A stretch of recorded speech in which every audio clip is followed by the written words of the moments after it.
గట్టిగా 42 డిగ్రీల ఎండను తట్టుకోలేము మనం. 42 డిగ్రీల ఎండలో గనక వెళ్ళి పట్టుమని 5 నిమిషాలు గనక మనం నిలబడ్డామంటే వడదెబ్బ తగలటానికి అవకాశం ఉంటుంది. 42 డిగ్రీల ఎండకి మలమల్లాడిపోతూ ఉంటాం మనం. అలాంటిది ఏకంగా 1500-1600 డిగ్రీల దగ్గర కరిగించినటువంటి ఉక్కు ద్రవం ఒక్కసారిగా మీద పడిపోతే వాళ్ళ పరిస్థితి ఏంటో ఆలోచించండి.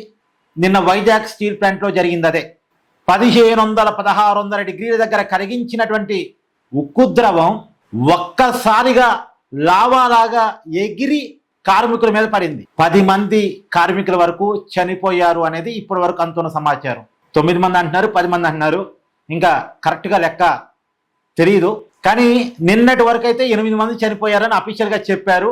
ఒక 6 హాస్పిటల్ పాలయ్యారు. ఈ 6లో కూడా ఇంకొక 2 చనిపోయారు అంటున్నారు. కానీ వాళ్ళ పరిస్థితి ఇప్పుడు వాళ్ళ బాడీలు గుర్తించలేని పరిస్థితి. వాళ్ళ బాడీలన్నీ బొగ్గైపోయినాయి. ఎందుకనే ఆలోచించండి, 1500-1600 డిగ్రీల దగ్గర ఇనప ఖనిజాన్ని కరిగిస్తే అది ఉక్కు ద్రవంలాగా మారిద్దట. అది ఓవర్ఫ్లో అయి ఒక్కసారిగా ఎగసి పడిందంట. ఎగసిపడి ఈ కార్మికుల మీద పడింది. ఆల్రెడీ సెషన్ నెంబర్ 1లో ఇలానే జరిగిందంట. కానీ ఆ ఉక్కు ద్రవం మీద పడకుండా కార్మికులు తప్పించుకోగలిగారు. 10 మంది కార్మికులు తప్పించుకోగలిగారట. అది సేఫ్. అది జరిగిన అర్ధ గంటలో సెషన్ నెంబర్ 2లో జరిగిందంట. ఇక్కడ కార్మికులు తప్పించుకోలేకపోయారు. అంటే సరే, ఇది ప్రమాదమే కాదు అని నేను అంటలే, ప్రమాదమే. కానీ ప్రమాదం వెనకాలన్న కారణాలు మాత్రం తెలవాల్సిన అవసరం ఉంది. ఇవాళ పవన్ కళ్యాణ్ గారు వెళ్తున్నారు, లోకేష్ గారు వెళ్తున్నారు సంఘటనా స్థలానికి. నిన్న ఆల్రెడీ కేంద్ర ఉక్కు శాఖ మంత్రి కుమారస్వామి గారు వెళ్ళారు. కేంద్రం ఆల్రెడీ 3తో కమిటీ నియమించి ఎంక్వైరీకి ఆదేశించింది. చనిపోయినటువంటి కుటుంబాలకు 25 లక్షల ఎక్స్గ్రేషియా ప్రకటించింది. హాస్పిటల్ పాలైన వాళ్ళకి 10 లక్షలు ఎక్స్గ్రేషియా ప్రకటించింది. చంద్రబాబు నాయుడు గారు వాకప్ చేశారు. వాళ్ళకి మెరుగైన వైద్యం అందిస్తామని చెప్పారు.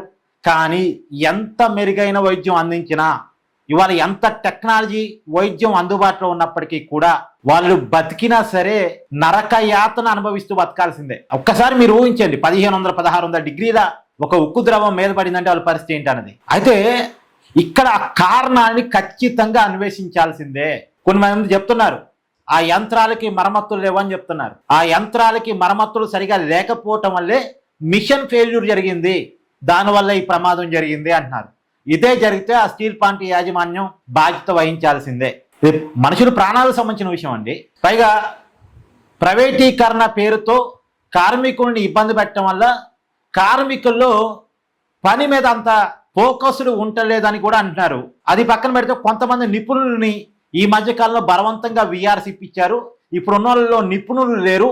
నిపుణులు సరిగా లేకపోవటం వల్లే ఇప్పుడున్న కార్మికులకి ఈ ఉక్కు ద్రవం మీద సరైన అంచనా లేకపోవటం వల్లే ఇంత ప్రమాదం సంభవించింది. విశాఖ ఉక్కు చరిత్రలోనే ఇలాంటి ప్రమాదం లేదు అని కూడా అంటున్నారు. ఏది ఏమైనా కారణాన్ని కనుక్కోవాలి, బాధ్యుల్ని పని చేయాల్సిందే.